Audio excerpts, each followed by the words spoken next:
네, 안녕하세요. JJ 성형외과 김학영. 홍진주입니다. 네.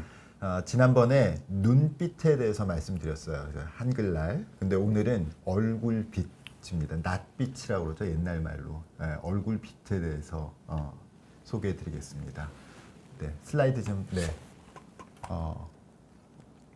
이게 우리 얼굴은 빛을 받으면은 이렇게 한쪽에는 섀도우가 생기고 빛을 받는 네. 얼굴의 중앙부에는 빛을 받는 중앙부에는 하이라이트가 생기고 그 주변에는 그림자가 생기죠.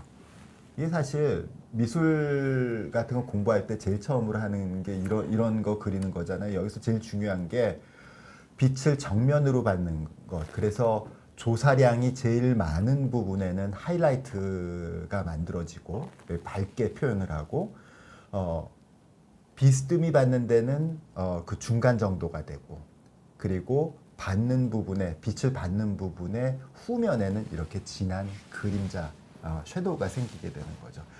우리 얼굴도 이렇게 빛을 받는 위치에 따라서 그림자와 하이라이트로 구분이 되고 당연히 입체니까 이런 모양이 만들어지는 거죠. 그래서 성형수술이라는 게 얼굴의 구조를 변화시키는 거니까 당연히 그런 명암이 변하게 되고 사실 입체적으로 입체적으로 수술한다 이런 의미는 결국 이 명암이 어떻게 하면 더 세련돼 보이고 예쁘게 보이냐 하는 거예요.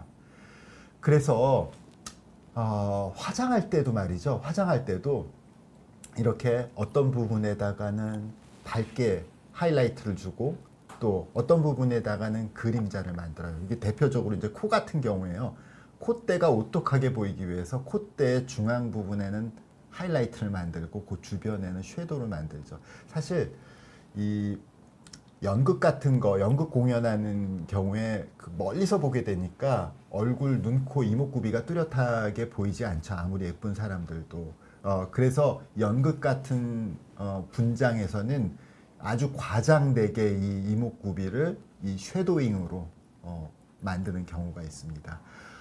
이렇게 만드는 것은 사실 이제 가짜죠. 페이크 입체감이고 진짜로 성형수술에서 이 구조를 변화시켜서 어떻게 미적으로 아름다운 입체감을 만드는지 또 그 시술은 어떤 것이 있는지 오늘 김학영 원장님이랑 알아보도록 하겠습니다.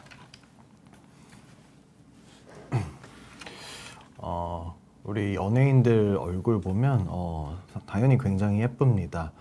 실제로 보면 굉장히 얼굴이 입체적이라는 느낌을 받게 되는 경우가 많습니다. 아무래도 우리가 평면적인 화면에 얼굴의 굴곡이 구별되게 나올 정도면 굉장히 입체적이고 이는 아마 일반인과 가장 큰 차이점이라고 생각합니다.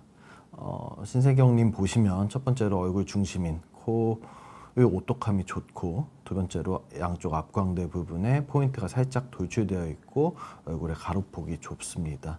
적당한 턱 끝이 있어서 하면까지 균형 있어 보입니다. 얼굴의 입체감의 포인트는 크게 네 가지입니다. 이마, 코, 앞광대, 턱 이렇게 있는데 첫 번째로 가장 중요한 것은 코입니다. 얼굴의 중심에 있고 가장 앞으로 돌출된 부분이기 때문에 얼굴의 입체감을 만드는 데 중요하고 보통 연예인들을 실제로 보면 코가 굉장히 화면보다 높았다라고 얘기하는 경우가 많은데 이러한 이유 때문입니다. 코의 입체감에서 중요한 것은 콧대부터 코끝까지의 하이라이트고 너무 두껍지 않은 콧대가 매끈하게 코끝으로 연결되어 있고 가장 돌출되어 있는 코끝이 너무 위도 너무 아래도 아닌 적당한 위치에 있는 경우에 가장 세련되고 오똑하고 입체적이어 보입니다. 중앙에서 이렇게 하이라이트가 잡혀야지 얼굴 좌우 폭이 작아 보이기 때문에 코 같은 경우에는 코 자체의 입체감 뿐만 아니라 얼굴형과도 연관되는 매우 중요한 포인트라고 생각하시면 될 것 같고 두 번째는 이제 눈 밑 그리고 얼굴의 중안부라고 하는 이 앞광대 부분입니다. 우리가 이 앞광대 부분이 가장 돌출돼 있어야지 얼굴이 생기 있어 보이고 젊어 보이고 입체적이어 보입니다. 이쪽이 뽕긋해야지 얼굴 좌우 폭은 줄어 보이고 앞뒤로 입체감 있는 얼굴이 라고 생각하시면 될 것 같습니다. 세 번째는 얼굴 위쪽 부분의 입체감을 담당하는 것이 이마입니다. 이마의 입체감 같은 경우에는 이마의 가장 중앙부가 동그랗게 볼록한 것이 가장 입체적이라고 할 수 있고 그것이 가장 여성적으로 보입니다. 그리고 얼굴의 아래쪽은 이제 턱 끝입니다. 얼굴 아래쪽에 턱을 받쳐주는 턱 끝의 입체감이 이마, 코, 광대랑 같이 나와줘야지 균형 있는 얼굴 밸런스를 맞출 수 있습니다. 남자 같은 경우에는 이마의 포인트가 여자보다 살짝 아래로 내려와야 남성적인 느낌이 나서 좋고, 코 같은 경우에도 코끝이 돌출 포인트가 여성보다는 살짝 내려온 것이 더 남성적입니다. 젊었을 때 레오나르도 디카프리오의 얼굴을 보면 눈 위쪽, 이마 쪽은 포인트가 조금 내려와 있어서 남성적이지만 코끝은 살짝 여성적인 하이라이트를 가지고 있고, 장동건님 같은 경우에는 코끝, 이마 모두 남성적인 하이라이트를 갖고 있습니다. 하지만 안타깝게도 동양인 분들의 얼굴은 밋밋하다고 느껴지는 경우가 많습니다. 이게 TV에 나온 건데 실제 인물은 아니라 합성한 20대 한국 20대 여성의 평균 얼굴이라고 합니다. 안타깝게도 제가 설명한 입체감과 반대의 얼굴의 모습을 좀 가지고 있고, 일단 콧대 하이라이트가 부족하고 코에 돌출인 코끝도 살짝 처진 느낌입니다. 코보도 조금 넓어서 중심의 하이라이트를 방해하고 있고, 광대는 넓게 퍼져 있고 앞광대 부분은 평평합니다. 이마도 조금 넓적한 느낌이 납니다. 그리고 또 이런 얼굴의 입체감은 또 노화에 따라서 점점 떨어지게 됩니다. 첫 번째로 앞광대에 포인트를 주는 중안면 지방 패드가 이렇게 아래로 처지게 됩니다. 두 번째로 이마도 처져서 눈썹 이쪽 부분에 미간과 이쪽에 볼륨이 모이게 되고, 이래서 이마 중앙은 평평해지고 미간 주름은 심해지게 됩니다. 세 번째로 하안면에서 가장 입체적으로 튀어나와야 할 턱 끝 주변으로 얼굴의 조직이 처지면서 턱 끝의 하이라이트가 주변으로 분산되고 얼굴이 넓적해 보이게 됩니다. 역시 앞광대의 볼륨이 처지고 하안면이 처지면서 턱 끝의 입체감이 줄어듭니다. 나이가 들면 미미하긴 하지만 코끝도 점점 처지게 됩니다.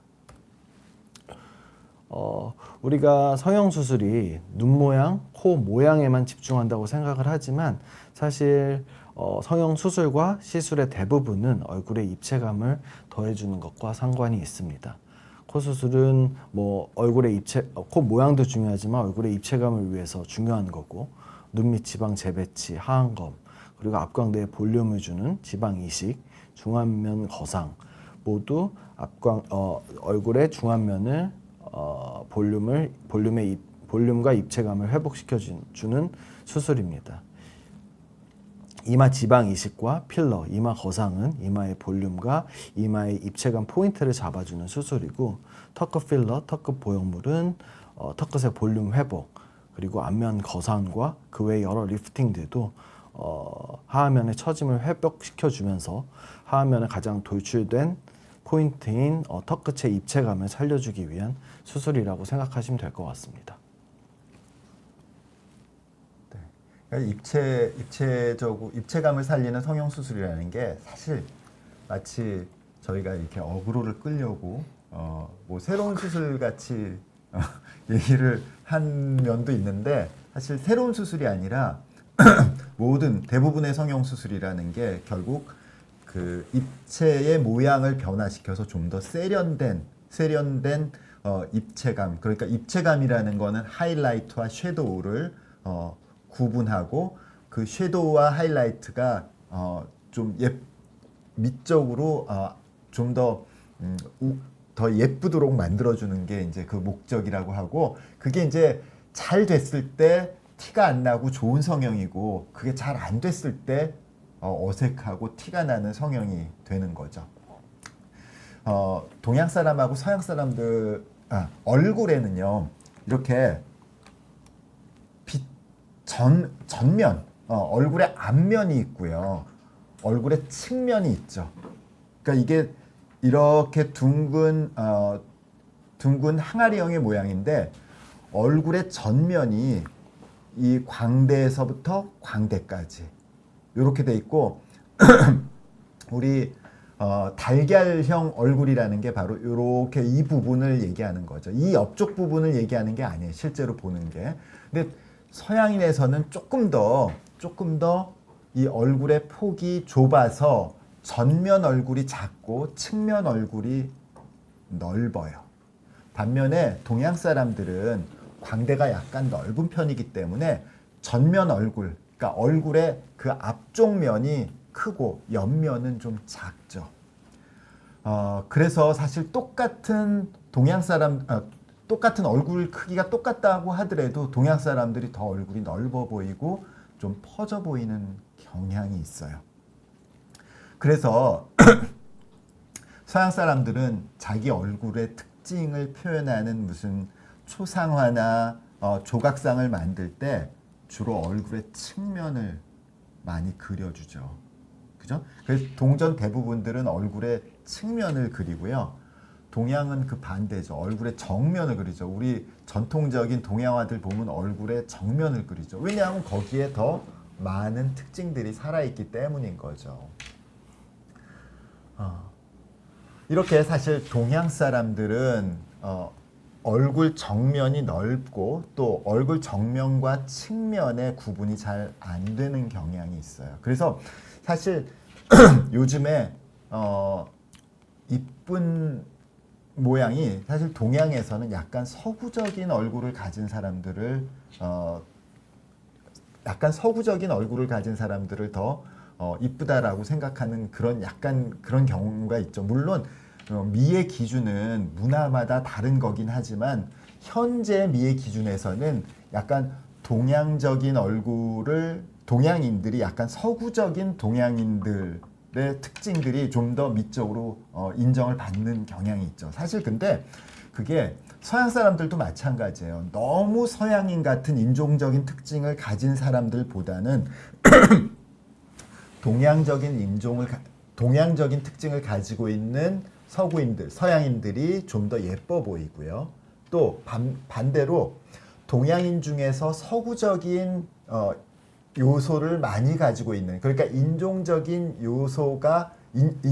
특징을 너무 충실하게 따라가지 않는 외모가 미적으로 좀 더 각광을 받는 게 아닌가 생각이 되고, 당연히 성형수술, 지금 현재에 이루어지는 성형수술은 전형적인 동양 사람, 그러니까 옆얼굴이 적고 앞쪽이 넓어진 이런 전형적인 동양 사람을 약간 서구적인 요소가 만들어지도록, 예를 들어서 이렇게 광대가 넓은 경우에는 광대의 폭을 줄여서 얼굴의 앞쪽 면은 줄여주고 얼굴의 옆쪽 면은 늘려주는, 그러니까 약간 동양적인 요소를 줄여주는 방향으로 성형수술이 진행이 된다는 거죠. 그래서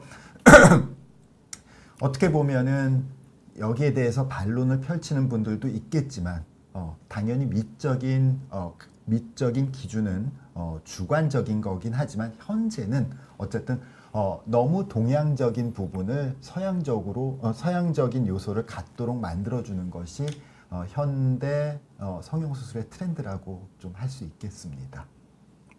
그래서 어떤 식으로 구체적으로 어떤 수술들이 어떤 영향을 미치는지에 대해서 김학영 원장님이 설명해 주시도록 하겠습니다. 우리가 이런 입체감의 관점에서 어떻게 얼굴을 제가 보는지, 그리고 무엇을 교정하면 좋은 결과를 나타낼 수 있는지 알아보겠습니다. 일단 첫 번째 코를 보시면 우리가 코 수술 이제 상담하면은 버선코, 직선코, 뭐 반 버선코, 뭐 이런 것도 중요하지만 우리가 입체감 측면에서 봤을 때 그냥 교과서적인 정석을 보여주는 코 사진입니다. 여자 코의 콧대 부분의 시작은 속눈썹 라인이고 가장 돌출된 코끝은 비공, 그러니까 콧구멍보다 살짝 위인 것이 가장 오똑하고 세련돼 보입니다. 남자 코의 콧대 부분의 하이라이트는 여자랑 비슷하고 코끝은 비공 정도의 높이인 것이 가장 남성적이고 세련돼 보입니다. 우리가 케이스 보시면 입체적인 면에서 봤을 때 우리가 콧대 부분의 하이라이트가 고르고 매끈하게 생기는 것이 좋은데 매부리 코가 있어서 매끈하지 않은 하이라이트, 그리고 코끝이 콧구멍보다 떨어져 있어서 균형이 맞지 않습니다. 이것을 개선하는 방향으로 수술을 진행하면 좋을 것 같습니다. 이분은 여성분이고 얼굴의 중심인 코에서 앞뒤로의 입체감이 거의 없는 상태이고, 반대로 좌우로 콧볼은 퍼져서 얼굴의 중심의 포인트가 아주 많이 부족한 상황입니다. 전체적으로 콧대부터 코끝까지 높여서 얼굴의 중심 입체감을 잡아줘야 될 것 같고, 중심의 입체감을 해치는 콧볼은 조금 줄여줄 필요가 있어 보입니다. 이분은 콧대 부분의 입체감은 어느 정도 괜찮으나 가장 돌출되어 있는 코끝이 콧구멍보다 아래에 있어서 코가 길어 보이고 어떻게 보이지 않고 나이 들어 보이는 코를 가지고 있습니다. 코끝의 높이를 조금 올려주고 코끝을 조금 위쪽에 형성되게 코를 성형해 주는 것이 좋을 것 같습니다. 두 번째는 중안면입니다. 우리가 중안면의 중심 부위를 우리가 앞광대라고도 하는데, 즉 콧볼과 눈 외안각을 이은 선의 중간 정도 되는 부분이 가장 돌출되어야 얼굴이 작아 보이고 얼굴에 입체감도 생기면서 생기 있는 얼굴이 됩니다. 이 부분에 볼륨이 없고 밋밋한 경우 생기가 없는 인상이 되기 때문에 이곳에 지방 이식 혹은 필러, 주베룩 등으로 볼륨 회복을 해주는 게 도움이 될 것 같습니다. 또 노화가 진행되면서 이 중안면 패드가 중력으로 아래로 처지면서 앞광대의 볼륨이 빠지고, 그리고 아래에서는 팔자주름이 심해지게 됩니다. 이런 경우에는 얼굴의 입체감과 생기가 사라지면서 나이든 얼굴이 되게 되는데, 이런 경우에는 처진 이 중안면 패드를 리프팅하는 중안면 거상 등의 수술이 입체감을 회복하는 데 도움을 줄 수 있습니다. 얼굴 윗부분에서 가장 돌출되어 있는 부분이 이마입니다. 이마의 정중앙 부분이 동그랗게 튀어나오는 것이 가장 여성적으로 예쁩니다.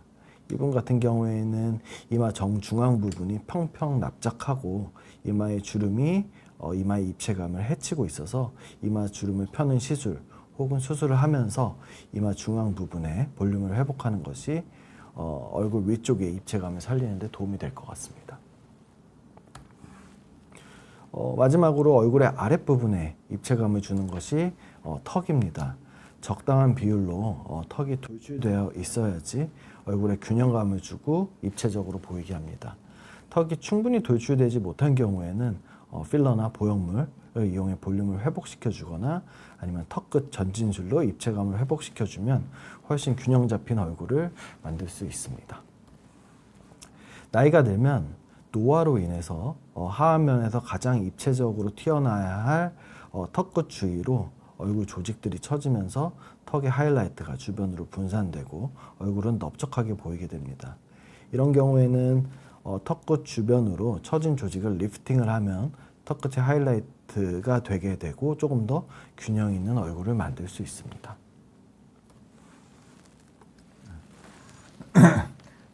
그러니까 김학영 원장님 이제 얘기를 전체적으로 요약을 해보면 이거예요. 그러니까 지금 하이라이트가 어디 있냐면 이마 중앙. 사실 엄밀하게 얘기하면 중앙보다 조금 낮아요. 왜냐하면 이마의 하이라이트가 위쪽으로 올라가면요, 그게 바로 성형한 표시의 대표적인 그 외계인 닮았다는 거죠. ET 닮았다는 거예요. 이게 이 하이라이트가 너무 위쪽으로 올라가서, 예를 들어서 여기 이제 그러니까 하이라이트를 만든다는 거는 돌출을 만든다는 거죠. 그게 지방 주입이든 아니면 예전에는 뭐 보형물 넣기도 하고. 근데 이제 이 하이라이트가 위쪽으로 올라가면 이 부분에서 하이라이트가 넓어지면서 얼굴이 커지는 문제뿐만 아니라 이 돌출, ET처럼 돌출이 되는 문제가 생겨요. 그리고 광대가 옆쪽 부분으로 지방이 지방이 이제 흘러나가게 되면 지방이 흐르는 게 아니라 옆쪽 부분에 넣게 되면 얼굴이 넓어지는 현상이 생기죠. 광대는요 하이라이트가 요 광대뼈 앞쪽 앞광대에 있어야 돼. 옆쪽으로 생기면 그 광대가 넓어지는 거죠. 예전에 광대를 서양 사람들은 광대가 광대 하이축본이라고 해서 이 광대가 높은 거를 젊음의 상징이라고 얘기하고 우리는 광대를 줄이는 수술을 했단 말이죠. 그래서 이게 예전에 뭐라고 그랬냐면 야 동양에서는 광대를 줄이는 게 이쁘고 서양에서는 광대가 살아있는 게 이쁘다는데 이게 그 좀 말이 안 되는 거 아니냐라고 얘기했는데 그게 서양에서 광대가 산다는 건 앞광대의 이 부분이 산다는 거죠. 하이라이트가. 그러니까 그건 똑같은 거죠. 동양에서 광대를 줄인다는 것은 이 옆광대, 그러니까 얼굴의 하이라이트가 중앙에 있는 하이라이트를 넓게 해주는 옆광대를 줄인다는 뜻이에요. 그러니까 사실 서양에서 하이축본을 선호하는 거하고 동양에서 광대를 줄이는 거하고는 결코 다른 미적 기준이 아니라는 뜻이죠. 또 턱끝도 이렇게 아래쪽으로 내려가면 하이라이트가 주변으로 퍼지게 되는 거거든요. 그래서 이 턱끝의 중앙 위쪽 부분에 하이라이트가 오게 하는 거고 전체적으로 하이라이트는 화장을 할 때도 마찬가지잖아요. 화장을 할 때도 하이라이트를 얼굴의 중앙으로 좁게 모아주고 그러니까 그 부분이 얼굴의 중앙이고 또 얼굴의 전면이라는 주장을 하는 거죠. 화장을 통해서. 그래서 그 주변 쪽에 이렇게 주변 쪽에 하이라이트가 생길 수 있는 입체에다가는 다 이렇게 섀도우를 발라서 얼굴을 작게 만드는 거죠. 그리고 콧대 주변에 이 하이라이트는 콧날이 좀 더 뚜렷하게 보이도록 만들어주는 거죠. 그래서 화장법 이게 이렇게까지 화장을 안 하시는 분들도 있지만 되게 뭐 방송국이나 이런 데서 하는 화장들은 되게 이런 섀도우를 통해서 이 앞광대에 있는 섀도우도 완화시키고 또 이 넓은 얼굴도 완화시켜서 사실 화장이 거의 K 코스메틱스 그래서 한국식 화장이 따로 있잖아요. 한국식 화장의 가장 중요한 요소가 바로 이렇게 얼굴 작게 보이고 하이라이트를 중앙에 집중시킨다고 중앙에 집중시키는 거고 사실 그게 성형수술의 목표와 다르지 않는 거죠. 화장의 목표하고 성형수술의 목표가 다르지 않은 거죠. 이 예를 들어서 이렇게 이 옆쪽 부분에다가 볼륨을 증가시키면은 뭐 지방 주입을 할 수도 있고 또는 필러를 넣어서 이 옆쪽 부분에다가 옆쪽 부분의 볼륨을 늘리게 되면 바로 이런 입체감을 오히려 떨어뜨리는 거죠. 그러니까 하이라이트를 퍼지게 만드는 거죠. 그 사실 이제 우리나라에서도 연예인분들도 그렇고 일반인 분들도 그렇고 이 볼이 꺼진다. 뭐 이렇게 해가지고 옆에다가 지방을 많이 넣어가지고 빵빵하게 됐다고 좋아하시고 그러는데 사실 그거는 이 입체감, 세련된 입체감하고는 거리가 먼 거고 오히려 입체감을 떨어뜨리는 시술들이죠.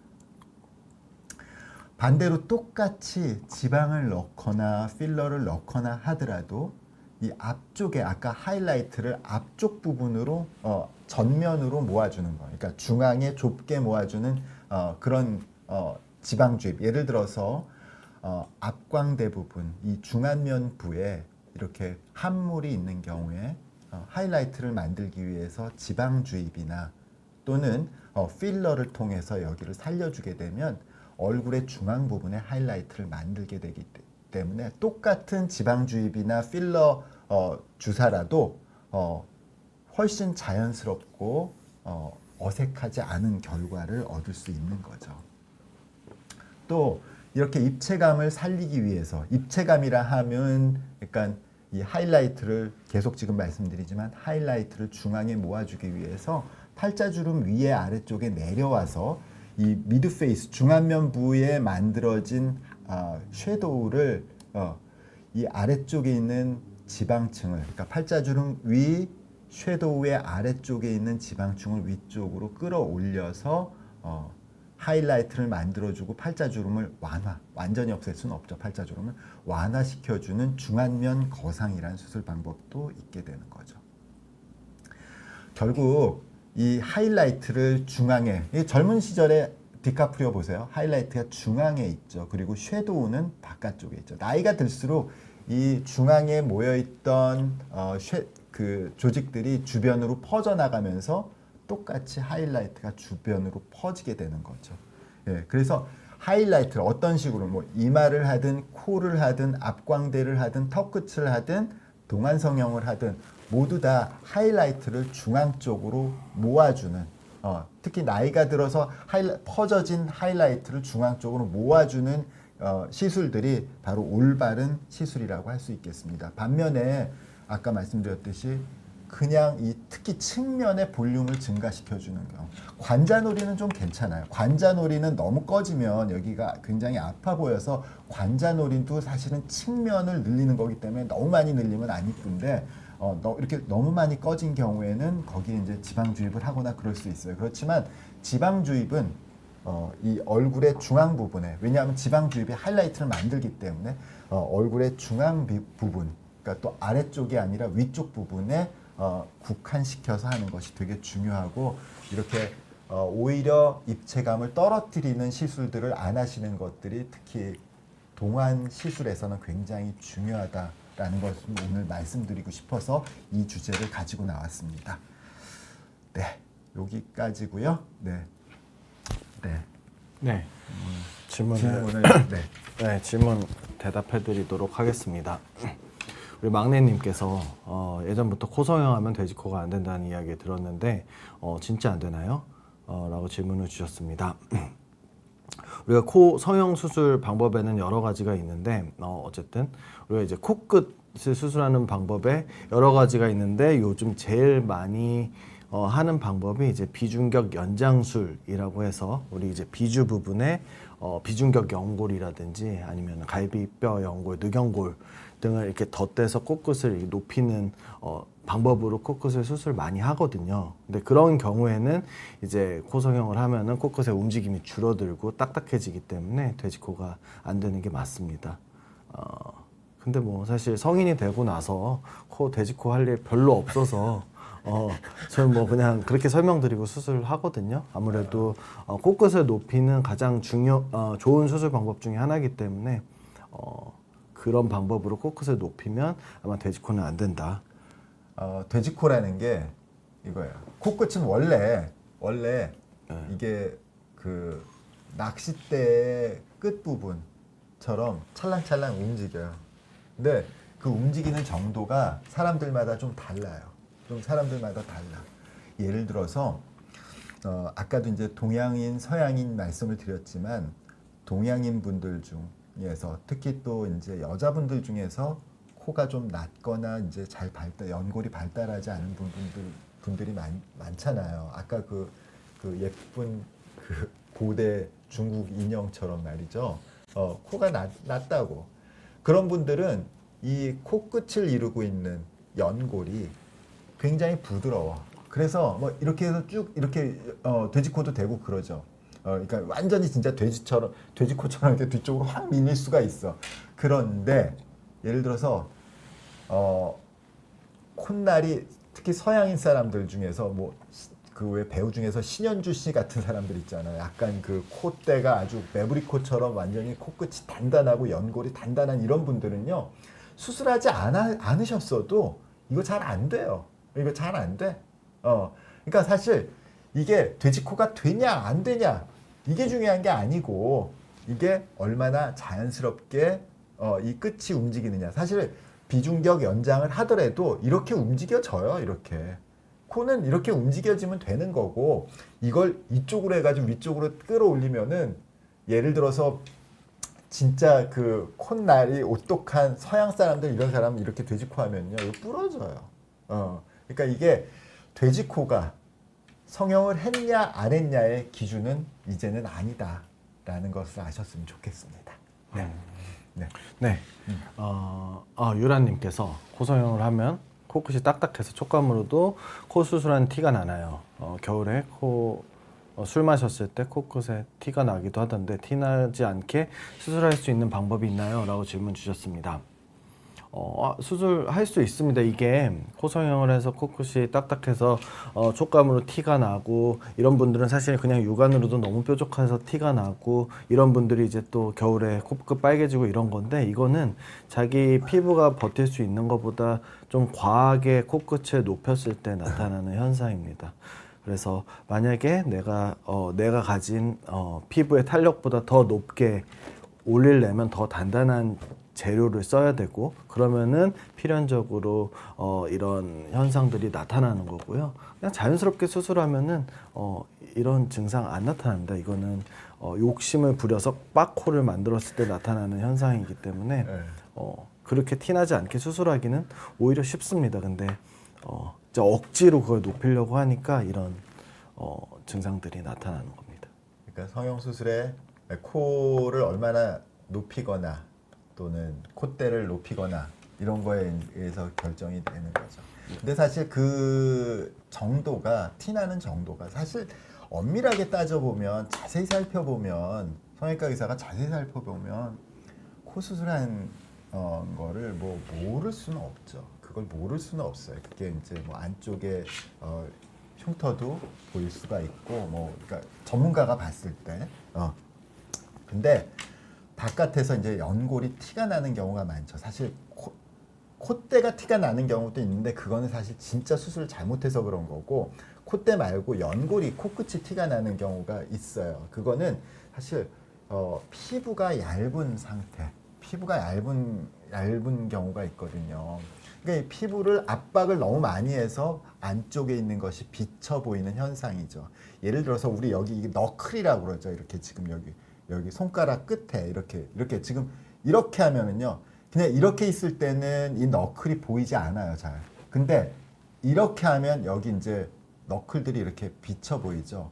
이렇게 스트레칭 했을 때 피부하고 이 안쪽에 있는 연골, 이게 너클이라는 게 관절 연골이거든요. 관절 연골이 이렇게 스트레칭 되면서 안쪽을 비쳐 보이게 하고 그 연골의 실루엣이 바깥쪽으로 보이는 거예요.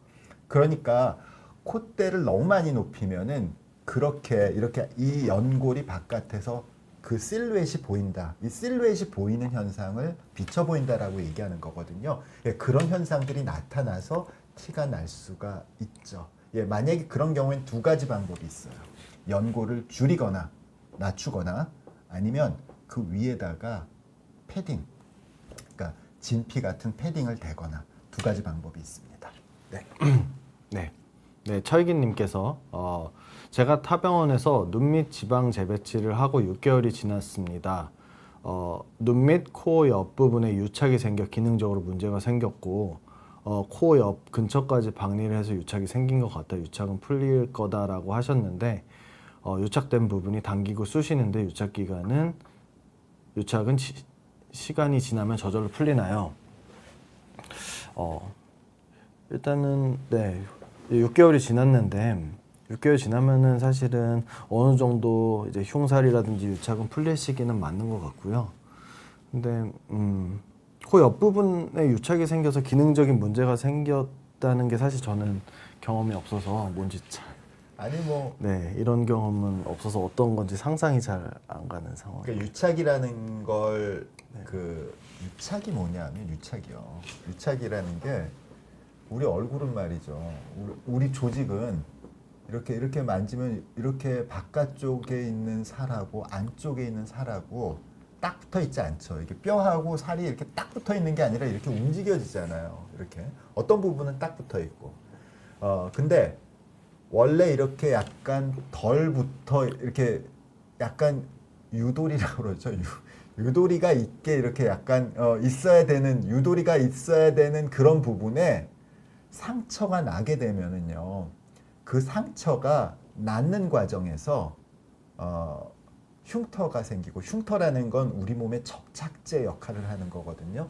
접착제가 생겨서 이렇게 움직이던 게 안 움직여지는 게 이제 유착이거든요.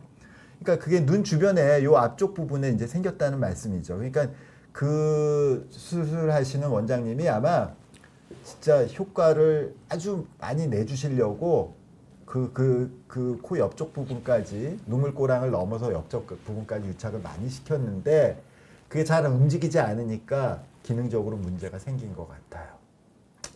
유착은 시간이 지나면 반드시 개선이 됩니다.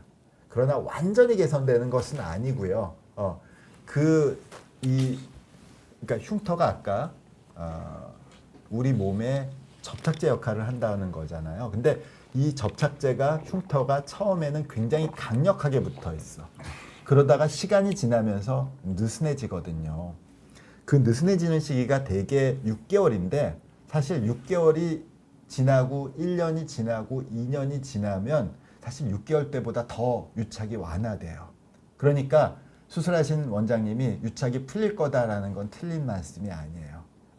그러니까 기간이 지나면은 특별히 다른 일들을 하지 않아도 저절로 풀리고 뭐 요즘에 트리암시놀론이라는 국소 스테로이드 요법으로 이걸 좀 더 빨리 푸는 방법도 있긴 있어요.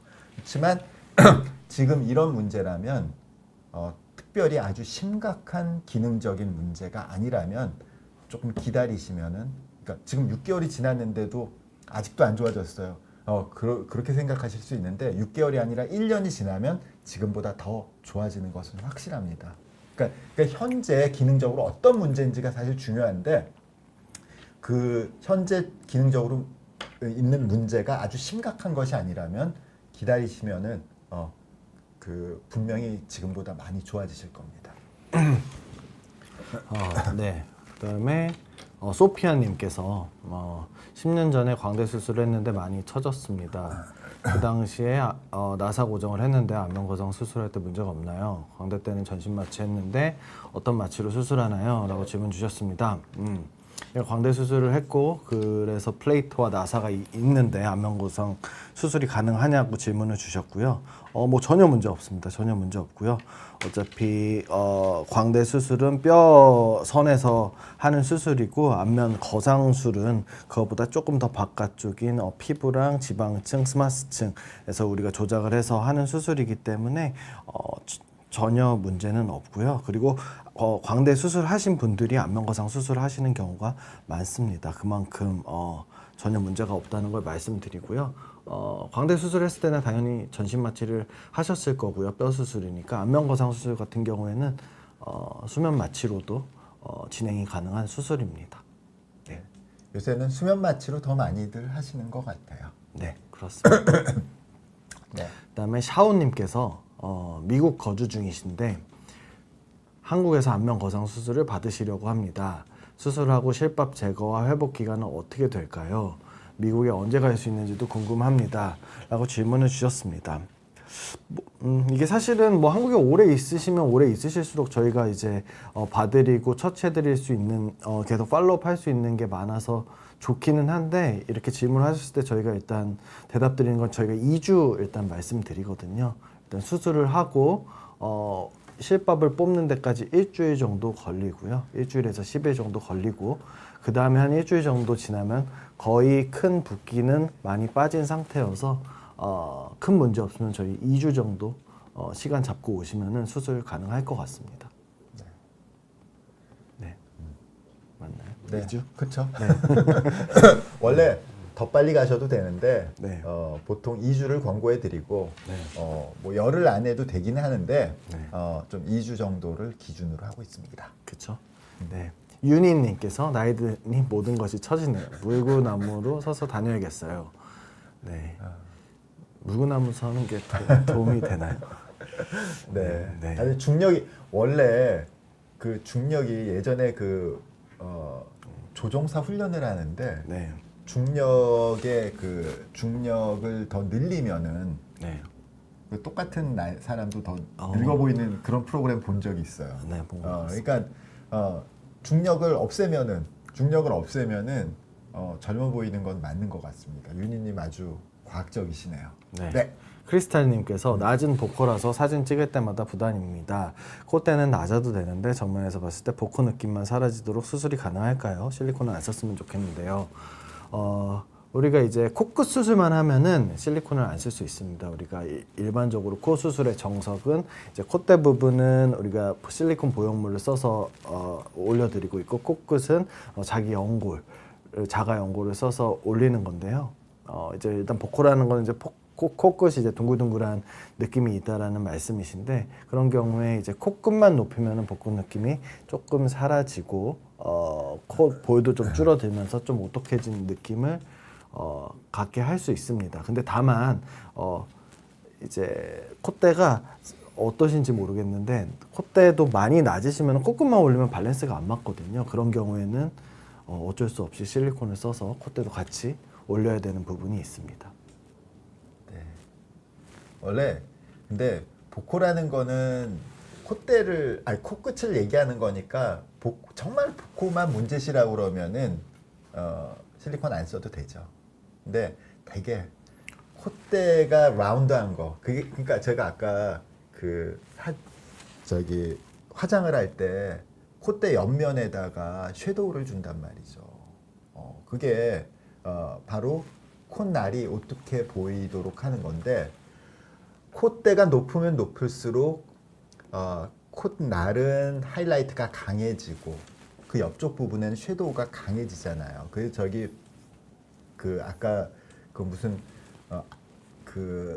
아그리빠 왜 소묘 같은 거 있잖아요. 서양 저기 로마 조각상들 이렇게 소묘할 때 하이라이트에다가는 하이라이트 옆쪽 부분 섀도우를 진하게 해서 하이라이트를 강하게 표현하고 그러잖아요. 마치 화장할 때도 그렇게 되는 거고, 사실 보코란 느낌이 코끝에서 오는 게 아니라 콧대에서 오는 경우가 많기 때문에 좀 밸런스 문제도 있고, 꼭 보코의 실리콘, 진짜 보코만이 문제, 코끝 보코만이 문제라면 당연히 실리콘을 쓸 필요가 없죠. 그렇지만 실리콘을 쓰는 경우가 조금 있다라는 것을 아셨으면 좋겠습니다. 네. 그 다음에 프로0704님께서 맞죠. 안면 윤곽 수술하고 턱 밑에 뭉침이 1년 지났는데도 몽우리 같이 뭉쳐있는 경우에 어떻게 해야 하나요? 부작용이 생긴 건가요? 치료 방법도 알려주세요 라고 질문 주셨습니다.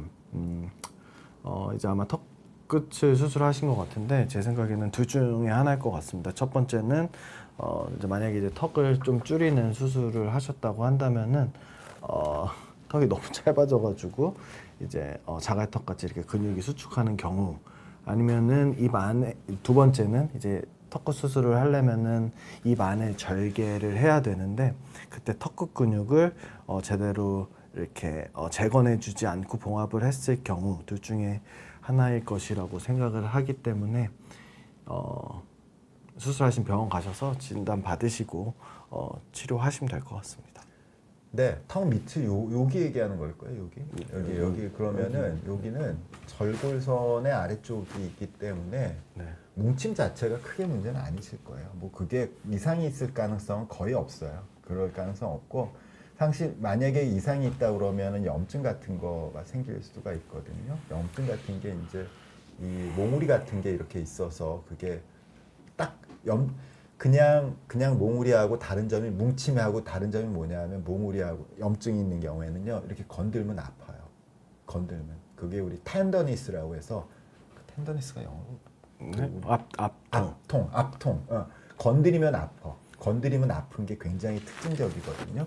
그러니까 사실 몽우리가 이렇게 건드리면 뭐 그렇게 아프지 않아요. 이게 사실은 의사들이 아프냐 안 아프냐를 판단할 때 어떻게 이렇게 이렇게 막 만져. 아파요 안 아파요? 그러면 안 아픈데요? 그러면 아픈데요? 그러면 그게 아픈 거 아니야.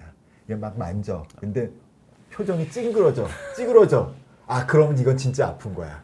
그러니까 사실 의사들이 판단할 때 그냥 아파요 안 아파요? 아픈데요? 그러면 아픈 거 아니야. 네, 그래서 그렇게 감별 진단하는 방법이 있고요. 그냥 뭉침이라고 표현하신 걸로 봐서는 큰 문제는 아니라고 생각됩니다. 네, 호미님께서 제 코가 눌린 코라서 코 성형 하고 싶은데 새벽 근무를 하는 일을 하고 있고 잠을 일정하게 못 자서 스트레스를 많이 받는 편인데, 이런 컨디션인 경우에 코 성형하면 안 좋을까요? 염증이 생길 수 있다고 해서요 라고 질문 주셨습니다. 이거에 대한 제 생각은 물론 코 수술뿐만이 아니라 모든 수술을 컨디션이 좋을 때 하면은 가장 좋습니다. 당연히 그건 당연한 얘기고요. 근데 그건 당연한 얘기고 그래서 만약에 앞으로 이제 컨디션이 좋아질 가능성이 있고 생활이 규칙적이어질 가능성이 있다. 그러면은 이제 그때 시간 맞춰서 하시는 게 좋고요. 만약에 그렇지 않다고 한다면 사실 현대인이 대부분 다 불규칙하게 잠도 잘 못 자고 스트레스도 받고 살고 있기 때문에 몸이 건강하시고 건강에 큰 문제 없으시다면 뭐 굳이 이거를 신경 쓰면서 수술을 못할 건 아니라고 생각합니다. 다 피곤합니다. 네. 절대적인 네. 컨트라인디케이션, 그러니까 절대적인 비적응증은 아니고요. 아니, 당연히 좋은 때 하는 게 좋죠, 당연히. 그렇지만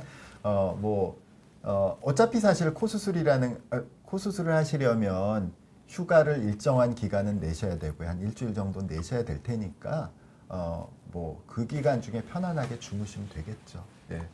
네. 네. 스타님께서 안면거상 수술하면서 중안면거상 또 같이 할 수 있나요? 네. 중안면과 안면거상 같이 할 수 있냐고 질문을 주셨는데 같이 할 수 있습니다. 네.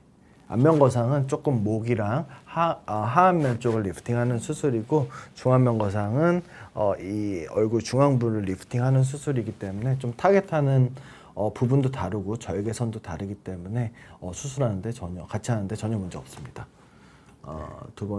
다음 질문은 혜진님께서 이마, 얼굴, 목 다 합쳐서 리프팅하는 것을 안면거상 수술이라고 하나요? 라고 질문을 주셨는데 여기서 이마는 빼고요. 이마를 리프팅하는 거는 이마거상이고 얼굴과 목을 리프팅하는 것을 안면거상 수술이라고 생각하시면 될 것 같습니다. 그 다음에 JH님께서 중안면 거상 수술한 지가 3주 지났는데 흉터 부분이 간지럽고 쑤십니다. 움찔 걸릴 때도 있는데 아직 회복이 안 돼서 그런가요? 네, 아직 회복이 안 돼서 그렇습니다. 꼭 중안면 거상 수술뿐만이 아니라 모든 수술을 하고 한 3주 정도 지나면은 다 대부분 흉터 부분이 간지럽고 감각도 조금 이상하고 적응하는 과정이 좀 필요하기 때문에 조금 시간을 두고 지켜보시면 분명히 좋아질 부분이라고 생각을 합니다. 네, 다음 거 할까요? 네. HJ님께서 하겠습니다. HJ님께서 안면 거상하고 지방 이식은 언제쯤 가능한가요? 안면 거상하고 지방 이식이 직접적으로 서로 관련은 없습니다. 전혀 상관없는데 다만 우리가 안면 거상을 해서 박리한 부분에 지방 이식을 하려고 한다면 수술할 때 같이 하던가 아니면 이미 안면 거상을 했다. 근데 거기다 지방 이식을 하고 싶다. 그러면은 아무래도 박리한 부분이 조금 말랑말랑해지고 부드러워져야지 지방 생착이 좀 용이하기 때문에 그런 경우에는 한 6개월 정도 텀을 두고 하시는 게 좋을 것 같습니다. 근데 사실 안면 거상하면 지방 이식을 꼭 하지는 않으셔도 되는 경우에 그렇긴 합니다. 네. 그리고 코스모스님께서 쌍꺼풀 수술한 지 2년 반 됐는데 아직 붓기가 남아있는데 더 이상 안 빠지는지 부분대가 가려운데 이유가 있는지 궁금합니다. 수술한 지 2년 반 정도 됐으면은 이제 이걸 붓기라고 보기는 힘들고요. 그냥 이게 최종 모습이라고 보는 게 맞는 것 같습니다. 근데 또 지금 부어있고 소세지 같은 느낌이 있다 하시면 라인이 지금 좀 너무 크시지 않을까 생각이 되고요. 이럴 때는 조금 라인을 낮추는 수술을 다시 받는 게 좋지 않을까 생각합니다. 근데 화장하면 또 네. 근데 이게 쌍꺼풀의 붓기라고 생각하는 것들은요. 쌍꺼풀은 크면 클수록 부어 보여요. 그게 수술하지 않은 쌍꺼풀도 이제 외국 사람들 보면 쌍꺼풀 되게 높은 사람들 있잖아요. 이런 사람들 보면은 부어 있어요. 그러니까 만약에 그런 붓기가 싫으시면 낮추는 게 제일 좋은 방법이고요. 그렇죠. 그러니까 쌍꺼풀이 너무 클 가능성이 있습니다.